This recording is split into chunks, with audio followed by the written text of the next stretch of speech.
Bismillahirrahmanirrahim. Assalamu alaikum and welcome to Newsroom. I'm your host, KHALID. But today is the 26th of November 2024. These are the stories that we will be highlighting during the course of the show. We'll begin with the politics of agitation and economic losses that is being spearheaded by Pakistan Tehreek-e-Insaf. And we've seen what has happened in the last few hours and in the last 1 or 2 days as well. Whether on one hand there is a loss of lives and of course property as well, there's vandalism that has been reported, there is stealing that has been reported, there is also the loss of lives. 3 rangers, 2 police personnel have lost their life. Then 1 police constable who also embraced Shahadat was of course given the proper burial in which Mohsin Naqvi Sahab was also present. The fact is that there is a certain mechanism to the so-called madness that the PTI is currently showing. There have been different statements that have been given, whether it be by Mr. Mohsin Naqvi, our Minister for Interior, or Mr. Tara, who is our Information Minister, or even by our Prime Minister. The fact is that the government is showing a lot of restraint at this moment, but the PTI seems intent to continue to create havoc and repeat the previous examples that it has shown in the previous dharnas or in the previous such occasions as well. The fact is also that lives are at stake, and of course those who have been injured, those whose properties have been vandalized, and the vehicles that have been torched, and I mean the list can go on and on. But the fact is that if this was indeed a political assembly of people, this was not the mechanism that was to be used, but in fact it is not, and that is why the mechanism remains. This is going to be our first segment. Our second story, ladies and gentlemen, of course talks about the 60th anniversary of our network, Pakistan Television. So proud to be part of an institution that laid the grounds for media in Pakistan. 1964, this very day when PTV's first transmission was aired, and of course we have seen a replica of that through Tariq Aziz. Over the decades we've seen many good names come and go, but have put their stamp on Pakistan Television as the mother of all media institutions in Pakistan, and that is what we continue to aspire for through our different channels that now are part of Pakistan Television Network. This is going to be our second story. Then, ladies and gentlemen, we are going to talk about a victory for Donald Trump, in which a US judge has dismissed the federal criminal case that was accusing him to attempt to overturn his 2020 election defeat, and this is a big win for Donald Trump in this case. Finally, we'll be talking about a remarkable global process where the number of new HIV patients across the world has remarkably decreased as well, marking a significant progress in the fight against the disease. And also there is a new medicine on board as well that we will be talking about, as they say could be the new vaccine for HIV. Let's begin with our first story, the politics of corruption, the politics of confrontation, the politics of economic losses by Pakistan Tehreek-e-Insaf. We've been joined by Dr. Usman Chohan, who is a leading political economist, who is online. Usman, thank you very much to have joined us. Now that you are here, and of course, I also see Agha Iqrar Sahab, who is here. Agha Iqrar, Haroon, ladies and gentlemen, senior analyst, who is also right here with us. So both of my guests, thank you very much to have joined us. I'll begin with you, Usman.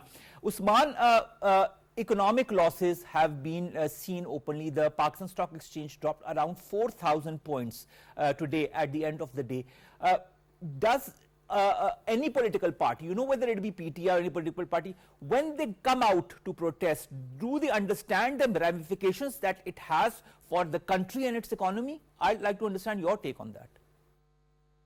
Oh, you pose it in such a direct and important manner, because it seems that no political party has ever sufficiently prioritized the economy, and that's why these manifestations and all these protests override the economic logic, and that's why our economy has so much work that needs to be done on it.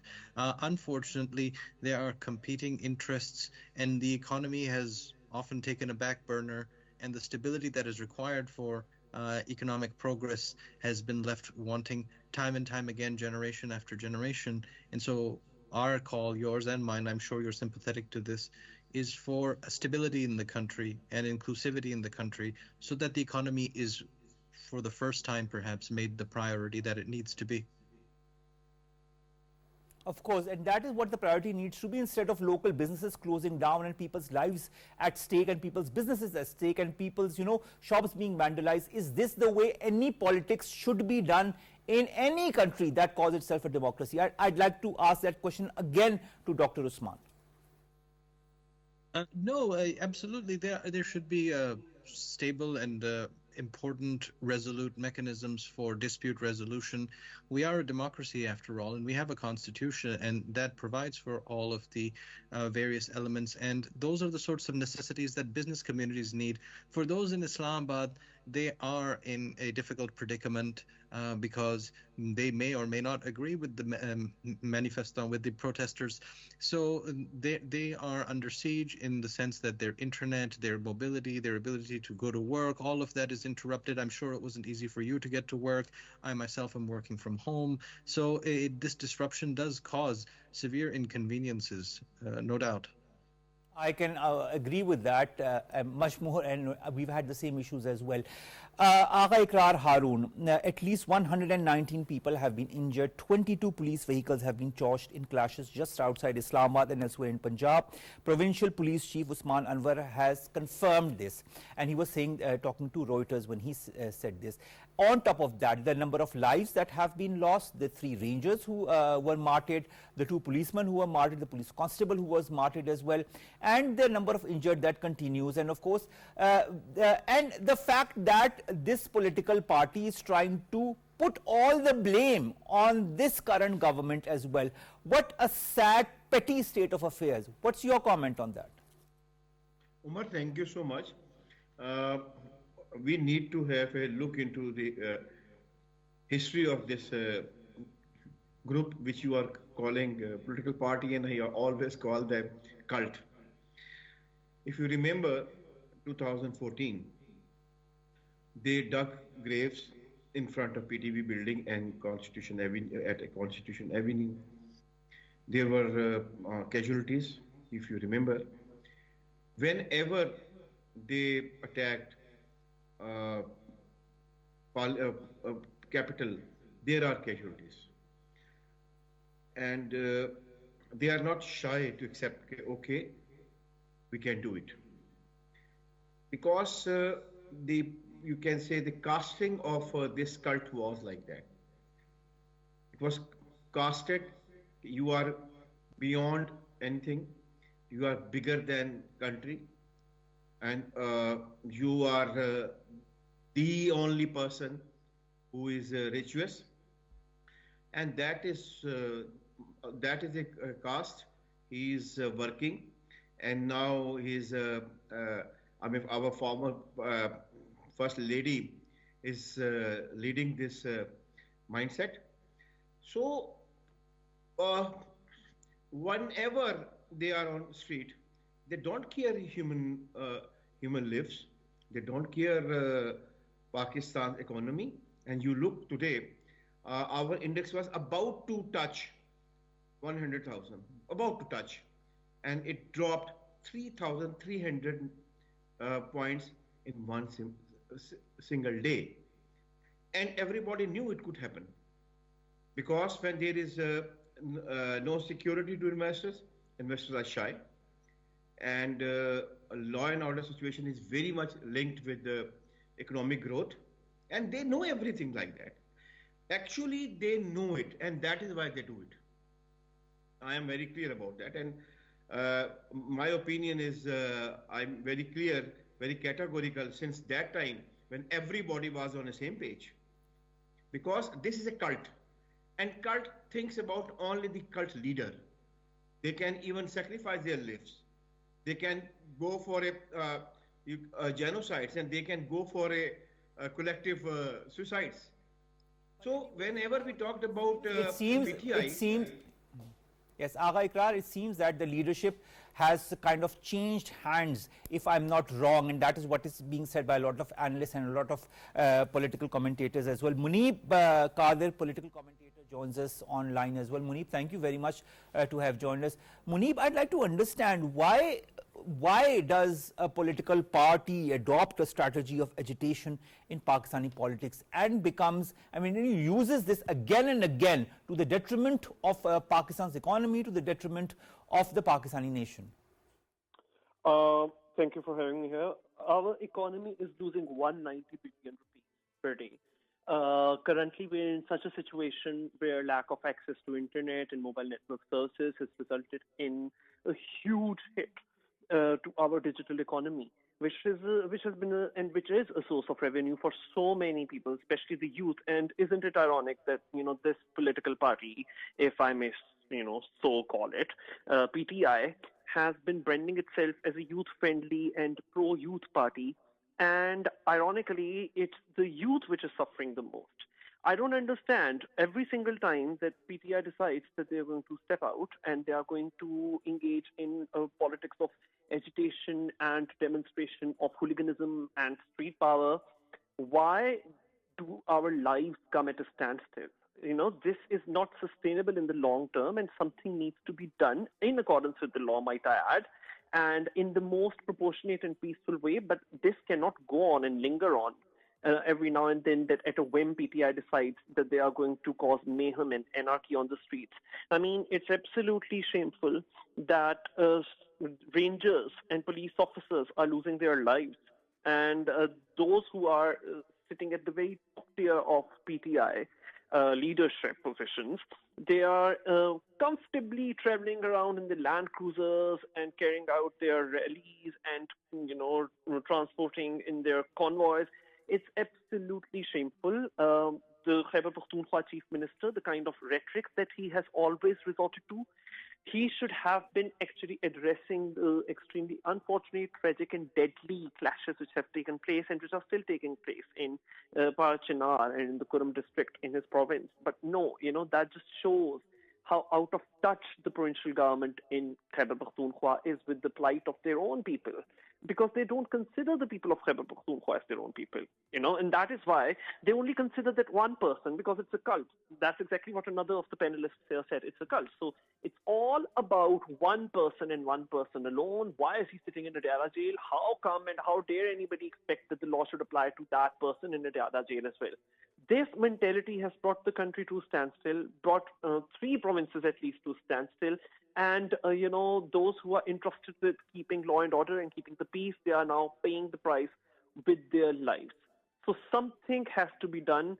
This, as I've said, is not something with which we can, have or make long-term plans. Now that the Belarusian president has also been visiting Lukashenko. Last month, there was the Shanghai Cooperation Conference. Every single time that there is a foreign delegation coming into our country, or there's a large profile foreign visit, some foreign dignitaries visiting the country, every single time PTI tries to create anarchy, tries to pose threat to law and order situation.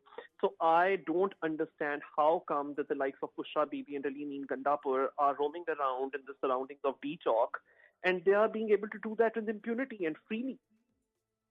All right.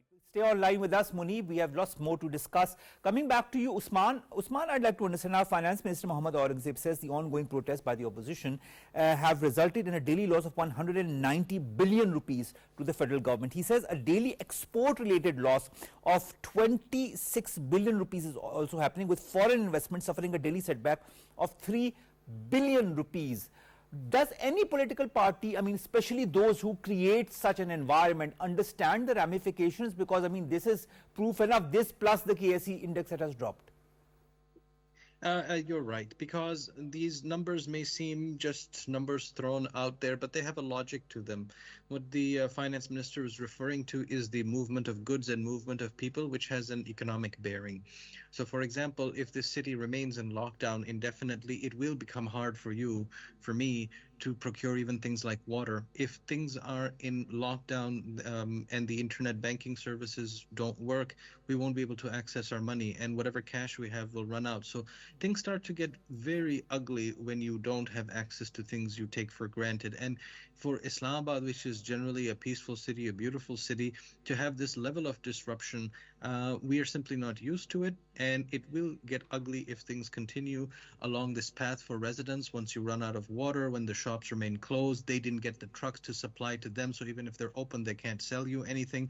Things like that happen, which one doesn't see because one doesn't think past 3 days ahead at most. So that's something to keep in mind. All right.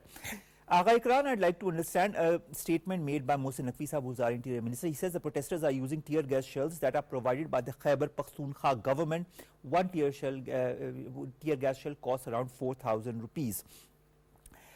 Why are protesters using government money, government resources of a provincial government? Umar, you have raised a very, very sensitive issue. And this is not only the matter of a one tear gas cell amounting 4,000 or so. If you remember, the federal government, the establishment division, released a notification to KPK government, officials of the government, that they must not be a part of any political activity. Because majority of the police officers are from commoner. They are employees of the federal government.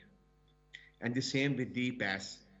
80%, over 80% administration is from PAS, Pakistan Administrative Services. They are damn carrying the federation. Totally. We must accept it.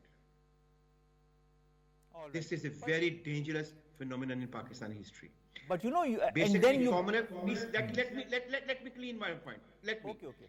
This commoner was established after disbanding the unified group. And it was established that all provinces could be in the strong control of the federation. Right? Now, they are not carrying any notification from the federal government. And the police and the administration of KPK are seen over there. They are totally supporting the provincial government, and they are totally supporting, you can say, the political goals of PTI. This is a very dangerous, important issue, and I am shocked nobody is raising this issue in Pakistan. All right. You are basically making your federation very, very weak. But of course, the federation is also showing a lot of restraint. And that is the question I want to ask Muneeb. Muneeb, Information Minister Abdullah Tarar says that the state is showing exemplary and great restraint against the violent protesters from the PTI. He said the PTI will not be allowed to disturb peace or incite anarchy in the country. We are, of course, restraining us at the moment. But in your point of view, how should a party or how should a protest like this be dealt with? If any one of us ordinary people, you or I, were to do even half or even less than half of what the PTI people are doing right now with impunity, what Bushra Bibi is doing right now, what Aline Gandapur is doing right now, if any one of us were even to so much as think of doing anything remotely resembling this, we would have to face the full force of the law. We would be behind bars right now, and rightfully so, because our statute books, our Pakistan Penal Code, these are replete with provisions which criminalize such behavior which creates a risk to security, which creates a risk to law and order situation across the country, which brings the whole country to a standstill. If any one of us were to engage in such behavior, we would be behind bars right now. And so that is why I'm emphasizing upon the fact of legality and proportionality. These should be the two guiding factors as to the way that PTI needs to be dealt with. They have been offered an agreement to enter into an agreement with the government to hold their rallies in Sangjani. And I've heard, from what I've heard from the Interior Minister, he said that the party, PTI, they had even agreed to that twice, but they did not abide by that ceasefire. So if this political party, should we call it, I don't understand. I would rather say that they are miscreants. If these miscreants cannot abide by their own promises, they cannot honor their own word, then I really don't understand how they could be accorded the status of a political party. They did this on 9th May. They are doing this as I'm speaking to you right now. And the Information Minister has said that we won't let them create a law and order situation. Well, I've got news for you all. That situation has already been created. I'm not getting very good news coming in from the surroundings of Islamabad, the surroundings of Red Zone, B Chalk, and very sensitive areas of the capital of the country. So this situation is extremely concerning and not one that we can afford to endure for much longer. So something needs to be done. And that is what perturbs me as a Pakistani. You're a Pakistani, I'm a Pakistani. Those who are protesting are Pakistanis, but they seem to not care about our country, our surroundings, our people, and that is what really saddens me for any political party that could use this mechanism in order to achieve whatever it wants, or its demands, so-called demands. Muneeb, stay online with us. We're coming back to you in a bit. Usman, as a political economist, in any democratic country, when there is a right to protest, there is a right to protest. But what should be the paradigms of a democratic process by any political party? What is the red line as far as a protest by any political party is concerned? As a political economist, I'd like your take on that. The political economy perspective on this question is quite complex because it deals with the costs and the benefits. And so when you put yourself in the mind of the protesters, you may think that their calculus is different from perhaps your peacetime rationale might be, because you go about your work, you pay your taxes, you live an undisrupted life, and their calculus may be different because they have come to see the benefits of protesting as greater than the costs, which would otherwise seem not rational to somebody like me or to you. And that's why in a complex political economy of a diverse country like ours, which is democracy in principle, then you do have these competitions of costs and benefits. So the best way to align these is to have all people understand what you correctly and precisely call the red lines. Now, the red lines are difficult to draw because our political landscape has suffered tremors of a radical nature that basically characterize politics in general in the world over this last decade, which includes COVID, post-COVID, and right now you see that so many governments are, facing difficulties around the world. It's also to do with the economic element of the politics in terms of the cost of living crisis, the desperation that people feel. And I'm not speaking about Pakistan per se, I'm speaking about a general malaise in the world. So you do see the same thing echoing everywhere. We are not a distinct people from other nations. We suffer the same plights. We live in the same global economy. And you see, therefore, that cost-benefit rationales are maladjusted and need to be realigned towards a greater planetary and national interest.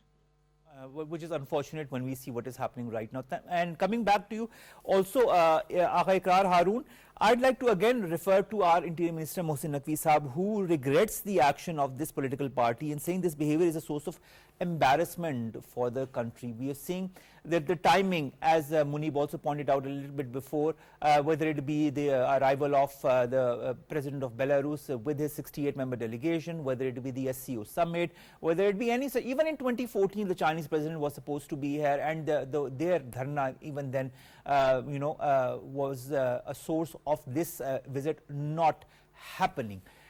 Isn't this political party becoming a huge source of embarrassment for Pakistan? Not becoming. It has always been. But nobody cares. Nobody stops it. As one of my panelists very rightfully mentioned, if ever 10% of what they are doing could be done by you and me, we could have been arrested and we could have been behind the bars. So actually, this is the, you can say, the opportunity they have, and they had, and they will have. So who cares? They target particular days, they target particular events, and if you remember, the SCO, okay, this event is also very important because Belarus is a very important country in Eastern Europe, but when SCO was going to be held over, in Islamabad, almost more than 1,500 delegates were here and they were coming, and this party decided to block all roads and protest in front of the Parliament House. So Umar, if you want to understand what is going on in Pakistan, you first of all forget you are dealing with a party. You are dealing with a cult, and cult thinks only about its leader. Then things will be very easy and simple for you. And this is actually the problem of the state, which is providing so much space for this cult to ruin our economy and play havoc with ourselves. But that is what we are witnessing right now, Agha, Iqrar, Haroon, and let's hope that sanity prevails. Some kind of a resolution comes to this current issue that is plaguing our capital city, Islamabad, and is a source of embarrassment as far as Pakistan is concerned in front of the world. Thank you very much, Dr. Usman, Chohan, and thank you very much, Agha, Iqrar, Haroon, to have joined us. Muneeb, I'm coming back to you.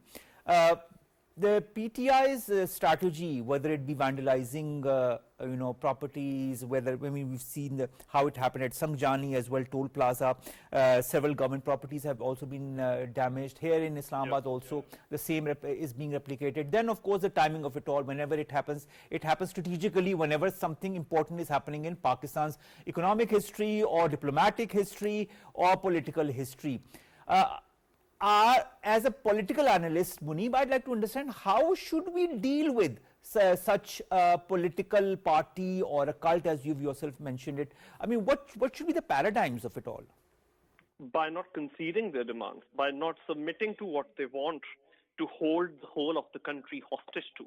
I mean, it's appalling that they are demanding the release of PTI prisoners.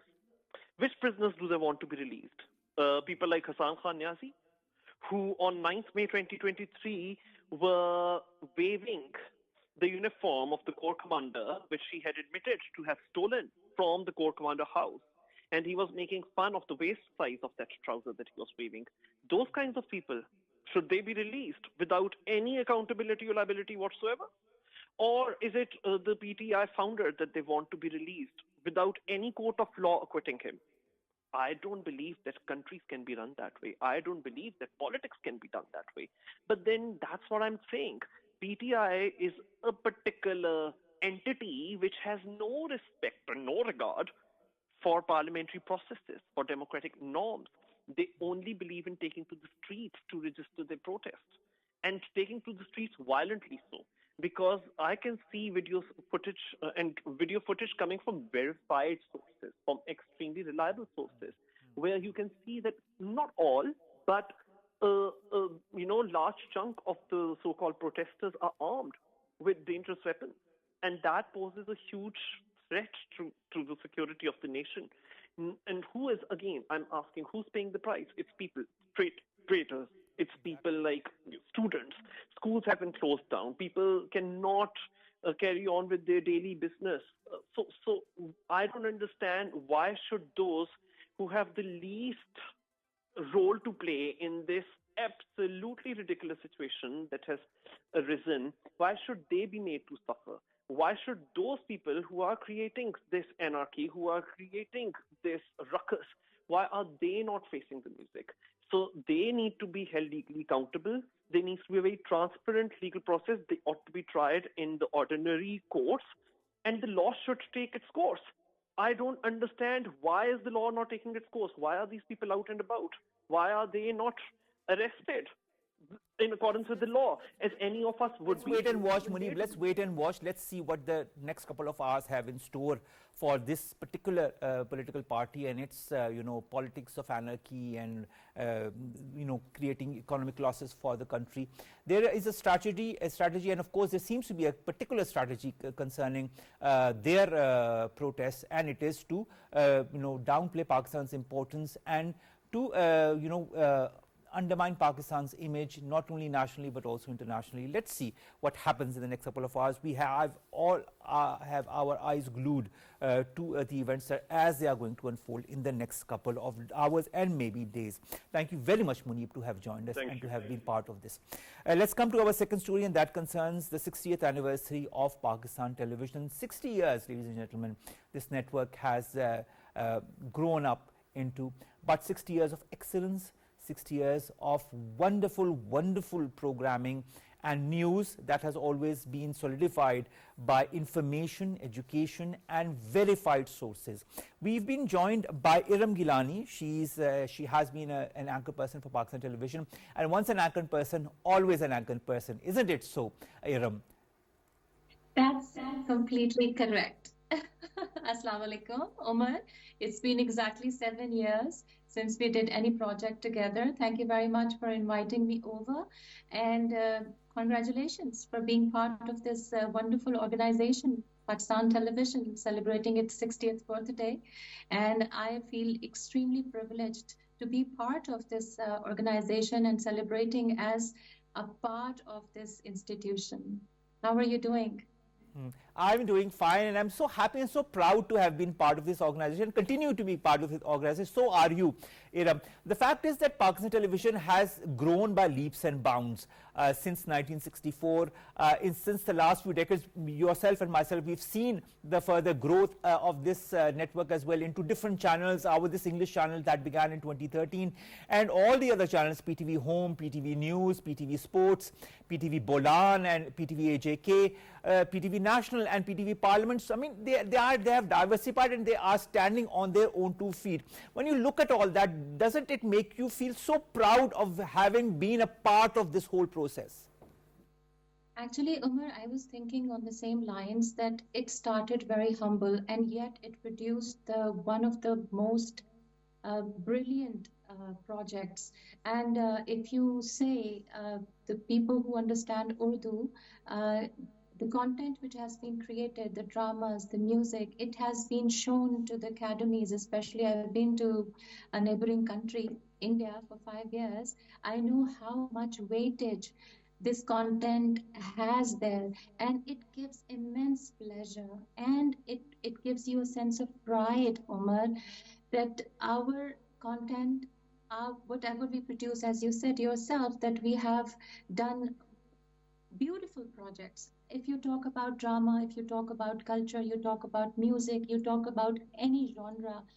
So we excelled in that. And when we use this as a past tense, it hurts me a lot, because still Pakistan Television is doing a lot, and it is bearing the responsibility of taking it further, because the norms have changed. The new generation is taken off the television, and the screens which they are using is the mobile.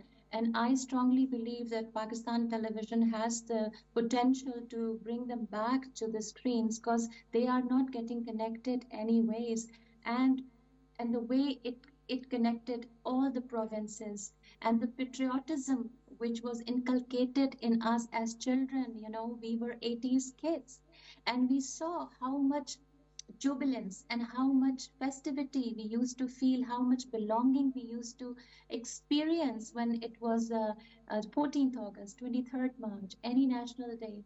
So I feel that Pakistan Television can still achieve that goal by connecting us all together once again. You know, Erum, there's one thing that always reminds me when I think of Pakistan Television, and of course the good old years, the good new years as well, is the traditions, the culture that have been so properly, sensitively portrayed through our programming in home, in news, in world, through our PTV dramas, through our musical concerts. Many of those you have yourself hosted as well, shows portraying Pakistan's cultural heritage, musical heritage, folk culture heritage. That is something that our generation Z or our new generation does not understand much about. Isn't it time to put them on that platform, to make them understand how culturally rich Pakistan has been through this programming that we have been producing over the decades at Pakistan Television? Also tourism, the amount of rich places that we have in Pakistan that need to be highlighted more and more and as much as possible. Absolutely, I second you. There is no second opinion about it. I mean, you see, Umar, I see myself as privileged ones, but the ones who are deprived are the Generation Z. And always what happens, we blame them. But we are not doing enough to bring them back to our roots.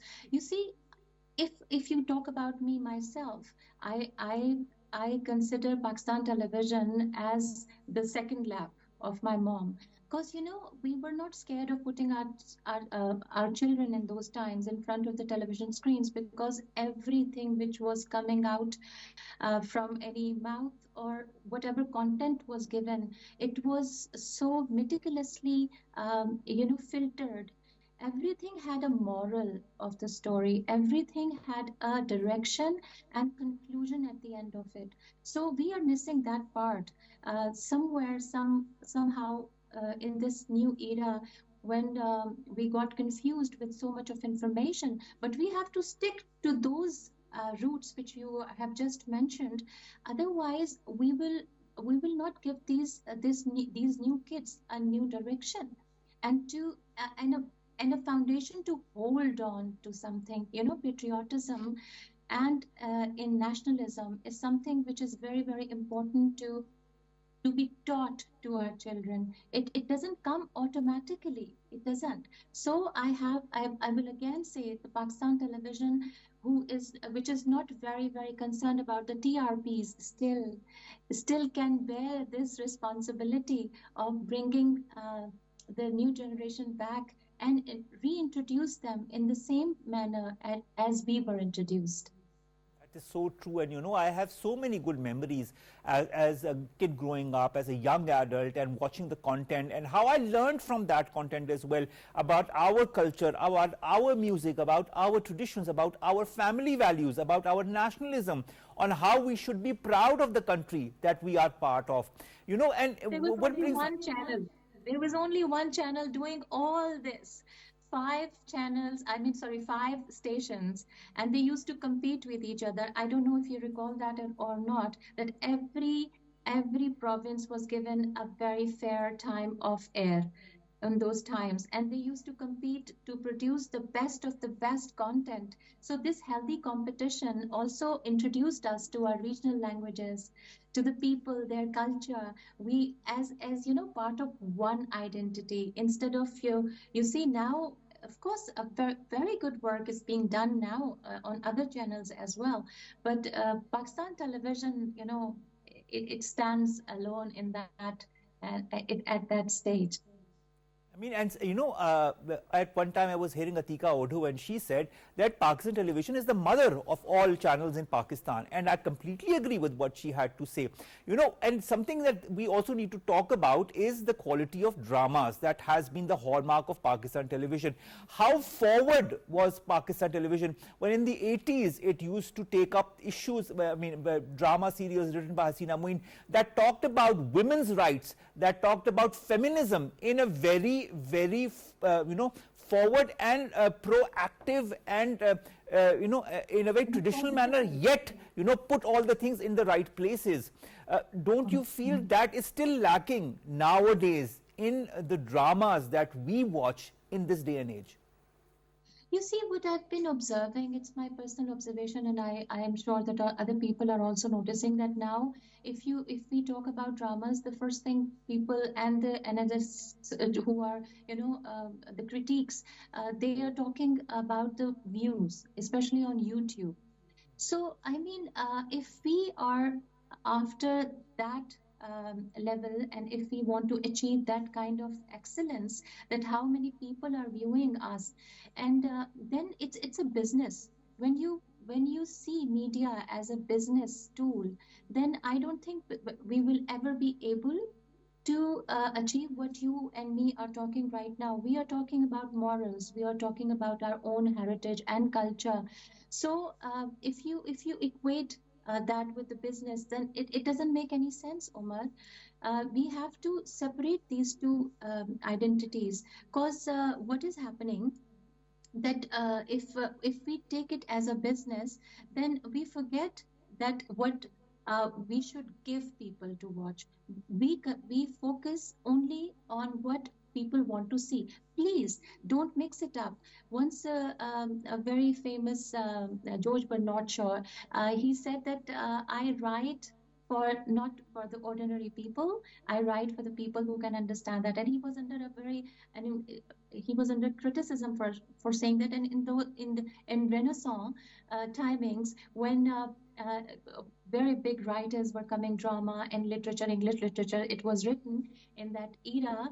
So a lot of writers were of this opinion, but I would say that you have to show people what they should be seeing, and this is the responsibility of media, which decides the type of content which should be given and what do they want to achieve out of it. Also the fact is that our country is so artistically rich. We've got a plethora of wonderful, wonderful artists, sculptors, painters, musicians, poets, and singers, folk musicians. And you have, as I said earlier in our discussion as well, you've hosted many shows with them as well, highlighting their, their achievements as well. This needs to make a resurgence, our folk music, our folk dances, our folk traditions, our folk literature. We used to have dramas by Amjad Islam, Amjad Saab, Bano Qudsiya Sahiba, Hasina Moin, and so many other important literary figures. That also needs to make a resurgence. I think we need to go back to our roots and look at what makes us Pakistani. I think Pakistan Television is that institution that makes us and reminds us that we are, after all, Pakistani from the roots. Yeah, you see, if you're talking about me, I belong to a Punjabi family, all right, Saraiki belt. So I didn't know about Urdu. I learned Urdu. I learned my literature. I came to know about Neem classical and classical music. I came to know about our traditions and roots through Pakistan Television. As I said, there was only one channel, Pakistan Television, and even the children program, the shows which we were watching and we were growing up, we learned in a fun way. We were not forced to sit in front of them and to learn something. It was happening automatically. That's how it should be. So that is what I'm saying, that there is so much information, Omar, out there. This device which we call mobile, it's a small device, and we have like so much unwanted content which we and our children shouldn't be watching. We should be very articulate in what we produce, especially on Pakistan Television. And if people are listening, I would strongly urge the ones who can take these decisions that please go back, and still our content is still too attractive, too valuable, and too precious to be forgotten under the TRPs. Please. That I agree as well. Last question, Erum, I've taken a lot of your time. It was so wonderful talking to you face to face. I mean, through a screen, but nevertheless, face to face after such a very long time. I hope to meet you soon as well. But nevertheless, what message as an anchor person? I wouldn't say former, current. I'll just say anchor person of Pakistan Television. What message would you like to give to Pakistan and to Pakistan Television on its 60th anniversary? I would like to give this whole conversation which I actually conducted. I had it in mind that I would just say all my conversation which I had with you just now was I was talking to Pakistan Television and the people who are behind the screens working so hard, but still they want to know that what actually they should be doing. My message is that please don't underestimate whatever you do. I know there is a sense of acknowledgement which everybody expects, but even if you don't do it, you're doing too good. There are so many people who are watching this channel, and there are millions abroad in the country. They are getting inspiration. There should be programming like career counseling. I go abroad and I see that our people who are working abroad are non-skilled people. So there should be programming on those lines, that how we can guide those people, especially dramas. We see that people are just having coffees and teas. And from drawing room to dining table to the lawn or in front of the swimming pool. This is not what we are. Actually, how many percentage of Pakistani people have this kind of privilege? They are working class. Talk about them, their issues, their problems, and how they can cope up with those problems, and how can they can go forward. I mean, programming which statically is also nice, and which is giving them entertainment, because in the name of entertainment, please there should be a sense of responsibility that what are we making. So please make those programs for us. Agreed, agreed. Thank you very much, Erum Gillani, to have joined us. It was a pleasure talking to you, seeing you after such a long time. And of course, happy 60th anniversary to you as well. And to all of our PTV colleagues who are currently with us or who are, of course, watching us as we speak about Pakistan's illustrious network, that is Pakistan Television, that now is 60 years old. Thank you very much, Erum, to have joined us. And now we come very quickly to our last two stories. The first concerns Donald Trump, who has had a huge legal victory because a US judge has dismissed the federal case that was accusing him of attempting to overturn the 2020 election defeat. We all remember that whole scenario and how it all happened. Now, a US judge on Monday has dismissed this case, accusing Donald Trump of attempting to overturn the election defeat after prosecutors moved to drop that prosecution, and a second case against the president-elect, citing Justice Department policy under prosecuting a sitting president. Trump spokesperson Steve Chung has hailed what he called a major victory for the rule of law, quote unquote. Now, Trump has faced criminal charges in 4 cases, 2 brought by Smith and 2 in similar cases. Trump has rallied on Monday against illegal cases as a low point in the history of the country. Well, one thing is going in the right direction, another case going in the right direction for him.